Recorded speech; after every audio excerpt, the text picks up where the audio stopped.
Hello, everyone, and thank you so much for watching. My name is Avery Roan. I'm a junior at O'Connor High School, and I'm in the ISM program this year. Welcome to my ISM presentation over veterinary medicine.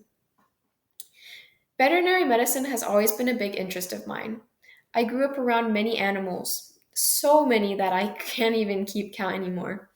This includes dogs, cats, chickens, and even goats. I also raise and show goats through the FFA, and I've been in the FFA for the past 3 years. So, animals are very important to me, and I can't imagine my life without them. They're so big in my life that I decided that I want to be a veterinarian and spend the rest of my life with animals. My dream of becoming a veterinarian started when I was probably 5 or 6 years old. Honestly, I don't even remember. It's been so long. Um, my family has always been very supportive of me. And, as soon as I found out that there was a career that I could combine medicine, which I've always had an interest in, and animals, which I love, I kind of just jumped right on it and tried to start pursuing this career as much as possible. This year, I am in a veterinary medicine class in the FFA, and I'm really just trying to get as much experience with veterinary medicine as possible before going to college. I would like to attend Texas A&M University in order to do this. So ISM has definitely been helping me a lot with getting there. Before I go into any more detail on what ISM is, I want to just share with you the agenda for today. So, first, I'll be talking about what ISM is, what do we do in this class, how this class prepares us for our future, just kind of all the details about what ISM really is. Then I'll be talking about my mentor, Dr. Hewen, and how he's helped me all year long and how I met him. Then I will talk about my mentor visits with Dr. Hewen. So, what do I do when I meet with Dr. Hewen? What do routine visits look like? What are my favorite visits? Just things like that. And product development. So I'll introduce to you what my product is and then talk to you about how I created it and how creating it went for me. Then lastly, I'll give out a few thank yous. So ISM stands for Independent Study Mentorship. The reason why we call it independent is because we get to choose, whatever topic we want, and we study this independently. We are given very little instruction on how to do things, and we kind of just figure it out by ourselves, like you would in a college class. In this class, we get to study whatever topic we want. And when I say any topic, I mean any topic. I am studying veterinary medicine, as I mentioned before, but other people are studying 3D animators, um, dentists. There's even a monarch butterfly conservationist that you're seeing in the top right corner. There's been firefighters. Really, anything that you can possibly imagine can be a topic in ISM. There are no limits. Even if nobody has done this topic before, you can still be the first if you wanted to join this class. I really like that about ISM because we're not confined to just a small set of topics. We can range out to whatever we want. And even in our specific field, there are so many different professions and so many different mentors we could possibly follow, which is another thing I'm about to talk about, that, just in veterinary medicine, I didn't have to choose just companion animals, dogs and cats. If I wanted to, I could also do exotics, or I could have done marine animals or large animals, really anything. But I chose companion animals this year because I wanted to get a good idea of how what we would call a regular veterinary clinic looks. Um, as I just mentioned, we do follow mentors. That's where the mentorship part of ISM comes in. We find a mentor in the first 4 weeks of school. We have all summer to find our mentor as well, but our teachers give us first 4 weeks in case we haven't found one. For me, it actually took a bit longer than that because I had some problems with getting denied a lot, but a lot of people do find their mentors fairly quickly. Some people even had them on the first day of school, already knew what they were going to, who they were going to follow. So with our mentors, we shadow them and we get a really good idea of what this what this career looks like in the real world. And we get to go to their workplace, we get to meet with them. Some people meet through Zoom if they're too far away, so they don't even have to be in this area. They could be far away and you can just meet with them online or go there every once in a while.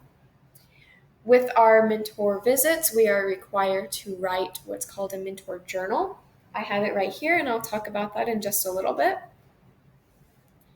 Um, and we are also required to do speeches over our topics periodically. So ISM really gives us, it really helps our speech skills and gives us a speech credit. At the beginning of the year, I remember I was stressed about doing a 2 to 3 minute speech. I did not think I'd be able to talk for that long in front of everyone.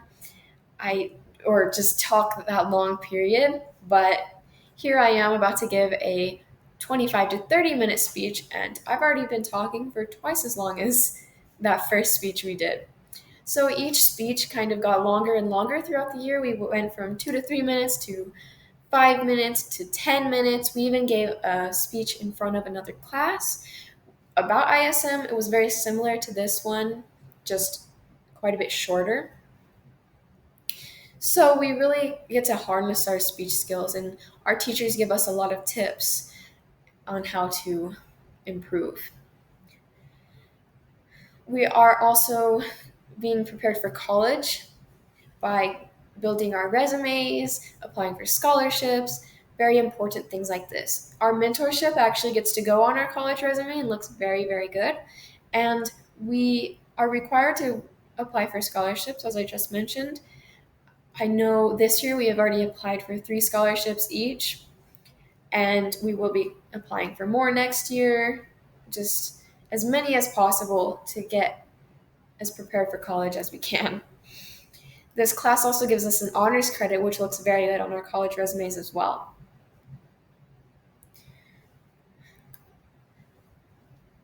So this is my mentor, Dr. Joel R. Hewen. He's a doctor of veterinary medicine at Bernie Stage Veterinary Clinic. Dr. Hewen has been an amazing mentor for me all year long.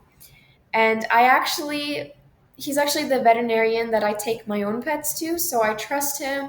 And I knew when they said to find a mentor that this is exactly who I wanted.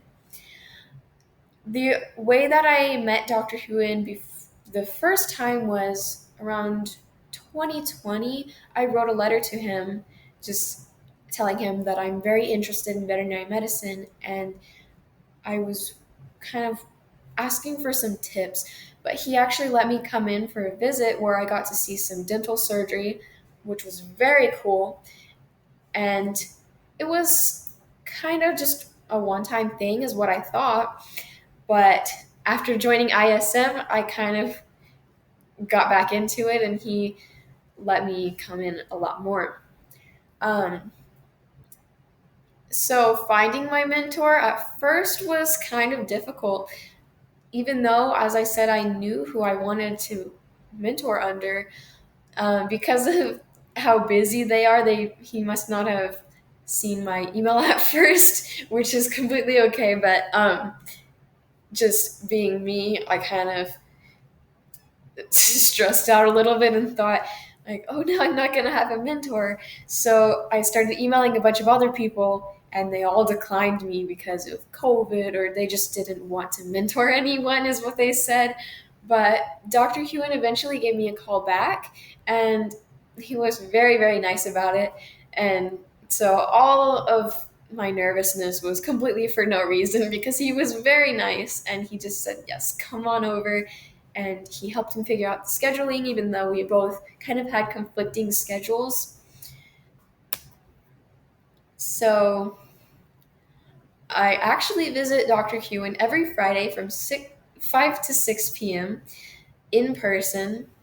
So right after school, which ends at 4:30, I head on over to the clinic as fast as possible. It's a little difficult to get there so fast, but I've managed all year somehow. And the clinic actually closes at 6 p.m., so it's kind of a tight schedule, but I've been able to get it done. I also visit during holidays. So anytime we don't have school, I just text Dr. Hewen real fast and say, hey, is it all right if I come on over? I don't have school. I'd really like to come in and visit. And he is so open about it, and he's just really, really flexible with scheduling and very, very nice to me. And so he always just says, of course, just come on over. And so I've gotten a lot of visits where I've even stayed. At one point, I stayed, I think, 4 hours, which we're only required 1 hour a week, but sometimes it's just a little too interesting to leave.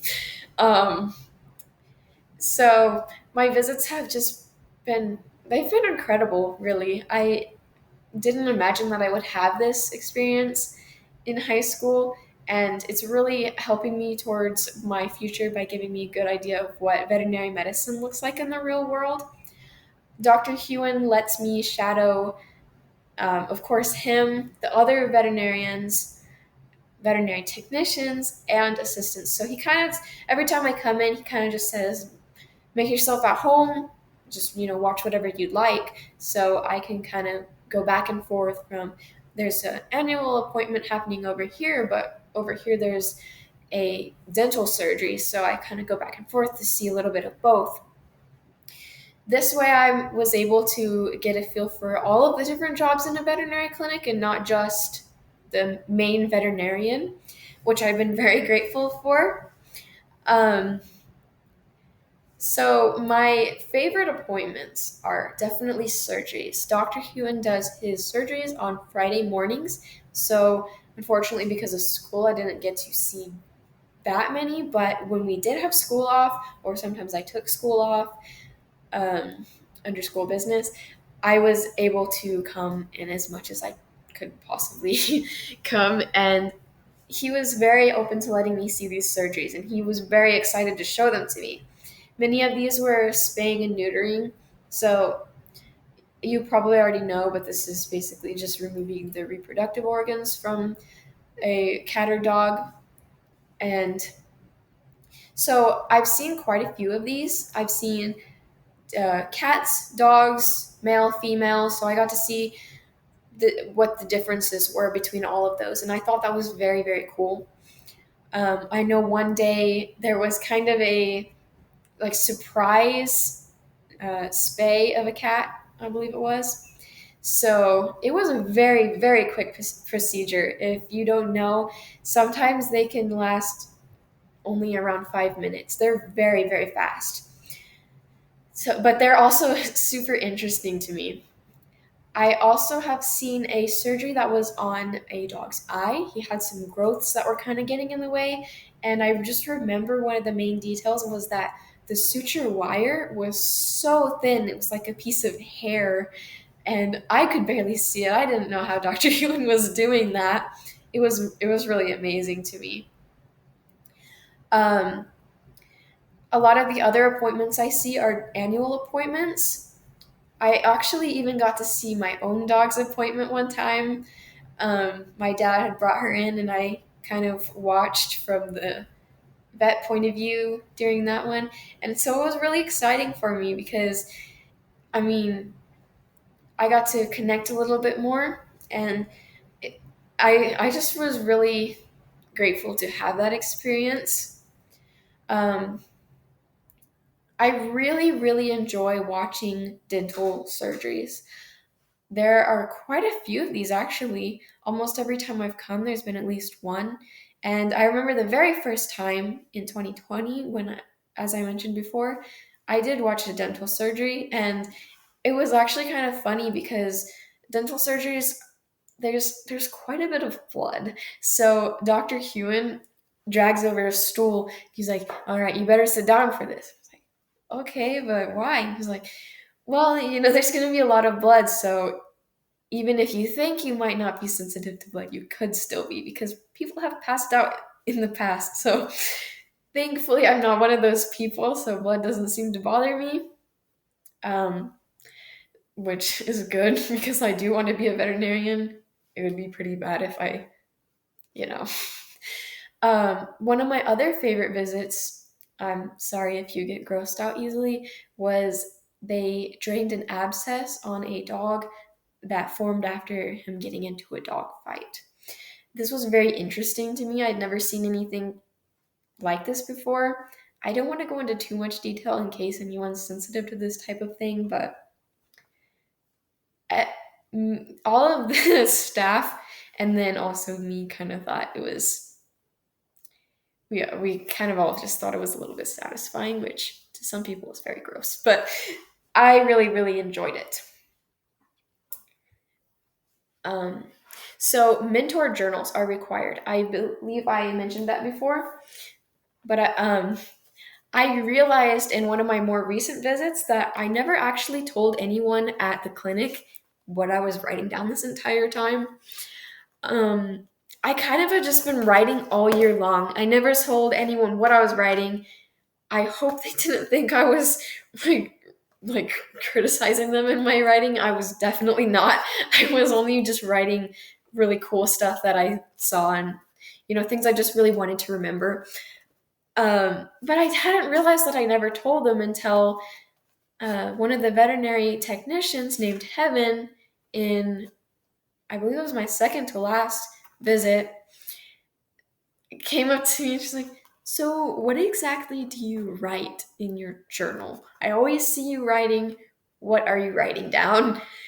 I was kind of embarrassed. Like, I did not realize that I hadn't told them before, but I'm actually about to show you what I write down. So every time I'm there, I kind of just make some notes of everything I saw. Sometimes I do some drawings. Um, and then once I get to school the next day, I usually write out the full description of everything that happened. I write the date and time, and I like to have fun with it and draw some pictures in there of anything that I saw that day. So here's one. There's one of my pictures. But um, mentor journals give us a good we get to record everything that we saw and what our favorite parts of the visits were, what we found interesting, just everything we saw. And I also write down words that I hear that I might not know so that I can go and look them up later. So mentor journals have been very helpful to me because I can reflect back on what I have seen in the past, what I might want to talk about, um, what I might want to research a bit more if I don't understand it yet. Product development is required in ISM. We are required to create a product to aid our mentor or our mentor's field of study. This is, I believe, a 9-week project where we come up with a topic and we just begin to create a product based on that. And we have check-ins, it's 25, 50, 75, 100%. At our 100%, we are done, and this is what I'm going to be presenting to you. So, coming up with my idea for my product was very hard for me. I just was kind of thinking, how on earth is a high school student supposed to help veterinary medicine? I mean, there's all these veterinarians and doctors. They have degrees in this. They've been to college. They've done all of this. They probably already know kind of what they need. And I'm just a high school student. I didn't know what they needed. So I actually came up with an idea that's geared a little bit more towards students. And I did so through my veterinary medicine class. So the idea I came up with was a beginner's guidebook to veterinary instruments and equipment. I came up with this idea because we were researching veterinary instruments and we were given this list that we were kind of supposed to memorize, and so that we could take a test over it, but I found it extremely difficult to memorize all of them. It's really hard when you're just given a plain list of things that you're just supposed to memorize. What do all of these look like? What do all of these do? And many of them look the same, in my opinion. When you look closer, they're not the same, but they look very, very similar because there could be two different types of scissors. Maybe one's for bandages, maybe one's for suture wire. You need to be able to tell the difference between those before you can go into veterinary medicine. You would never make it without knowing all of the instruments. So, my idea was creating kind of a study guide to aid beginners in instruments and equipment, such as myself. So, 25% of my product, I was mainly researching. It was just a lot of reading articles, reading, watching videos, everything I could think of to create a big list of all the instruments that I thought were the most important. Because I wasn't given a list that had them already there. I had to research and figure it out for myself. I also paid attention when I visited Dr. Hewen to see what instruments I saw them using the most. They're not all surgical on this list. Many of them are, but there are stuff like a fecal loop. Sorry, that's a bad example. But I believe I created a list about 88 instruments at the beginning, which I realized then, or realized later, was way too many for this project. But as you can see in the bottom left, that is part of the list that I originally created, and I color coded a lot of them based on their function. So cutting, grasping, restraint, etc. Um, I ended up with 6 groups, I believe, and I started just organizing them, see what their functions are, and yeah. So my 50%, I narrowed down this list because, as I mentioned before, that's a lot of work to write about 88 instruments. So I think I cut about half of them out by the end of this. Because I had to write details about each and every instrument and piece of equipment. So what I wrote was their use. So what are they used for? Um, for a few of them I wrote what situations they're used in most, and then I wrote descriptions. So I wrote what those defining features are for each instrument so that you can tell the difference between suture wire cutting scissors and bandage scissors because they can all look very similar when you first look at them. So in the middle there, you can see how the list looked at this point. Of course, it was a lot longer. This is just a tiny piece of it, but that's how it started to look. And I think there were probably 10 pages of this. I'm not quite sure. At my 75%, I ended up gathering a bunch of photos of every single instrument and I edited the descriptions, made sure there was no typos. For this, at first, I was kind of freaking out because I thought I had to take the pictures for all of them because of copyright or something, but thankfully, I was able to just get them off of Google with the approval of my teachers. Because I was thinking, am I going to have to ask Dr. Hewen and my vet med teacher to see every single one of these? Because that would be kind of insane. So in the bottom right, you can see how it looked at this point. I added the picture on the left, and then all of the description and information on the right. Kind of started formatting it. I ended up kind of scrapping this format later on because I didn't like how it looked. It was originally going to look just like that down in the corner, but I thought that kind of looked, a little ugly for me personally.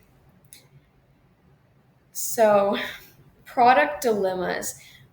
I had so many problems trying to create this product, but I'll just talk about 2 of them in particular.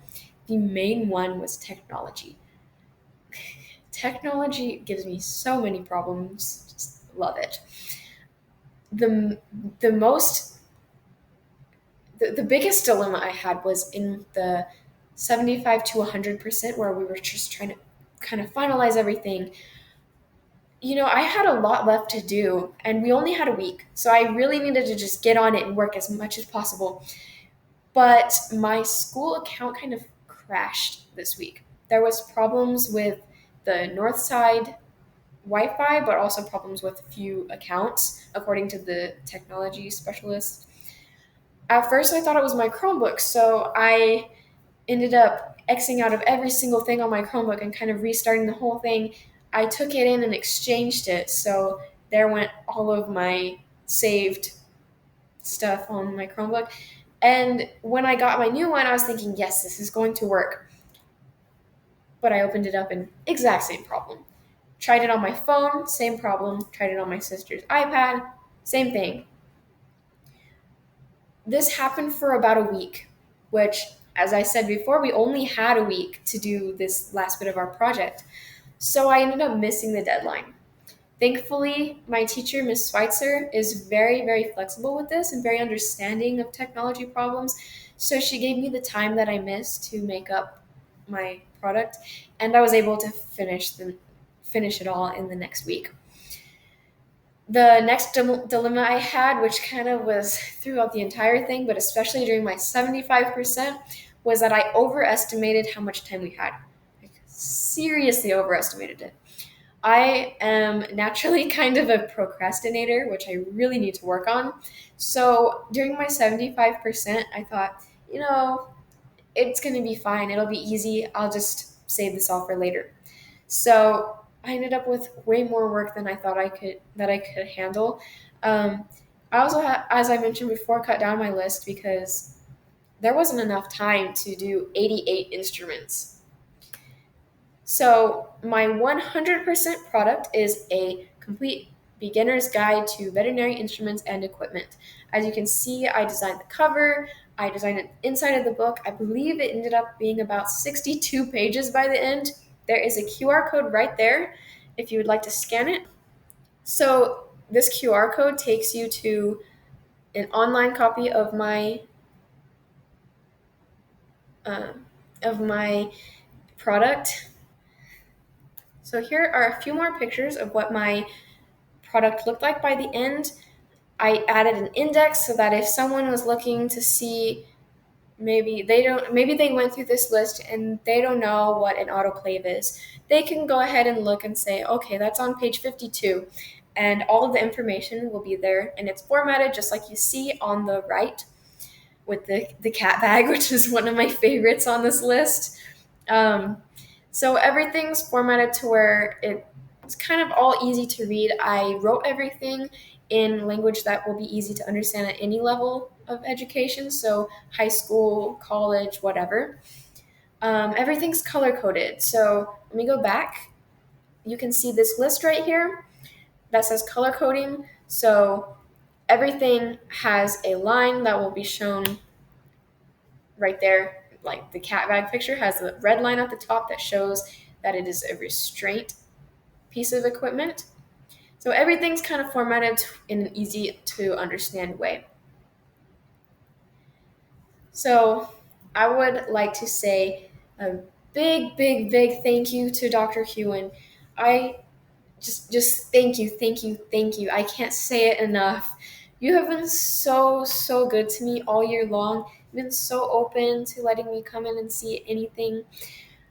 I'm truly grateful. I don't even know how to really put it into words, but just thank you so much. You've been so open with letting me watch anything. I know you have such a busy schedule.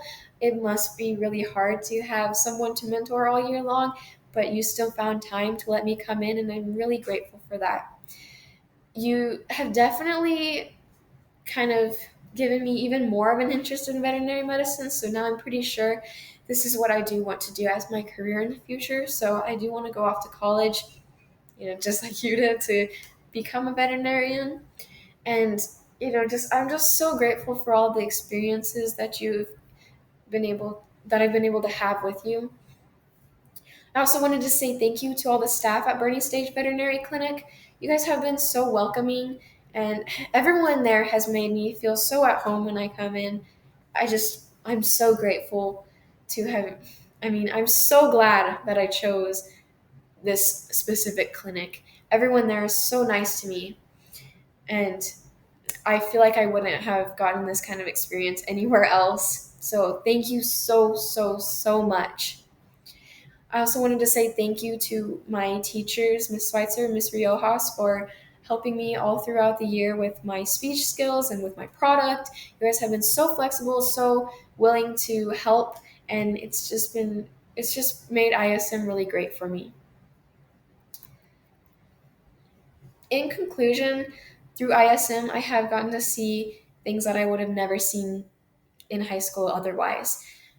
My mentorship has been amazing. I have learned so much from this program, and I'm so glad that I took it. I never thought that I'd be visiting a veterinary clinic once a week in high school. I thought I'd have to, wait till college or maybe after college to actually go to a vet clinic so often. But, ISM has really made this possible for me, and I'm so, so glad I took it. I'm very, very grateful to have had this experience. I also just wanted to say, lastly, thank you so much for listening. Thank you, everybody, for all of your support.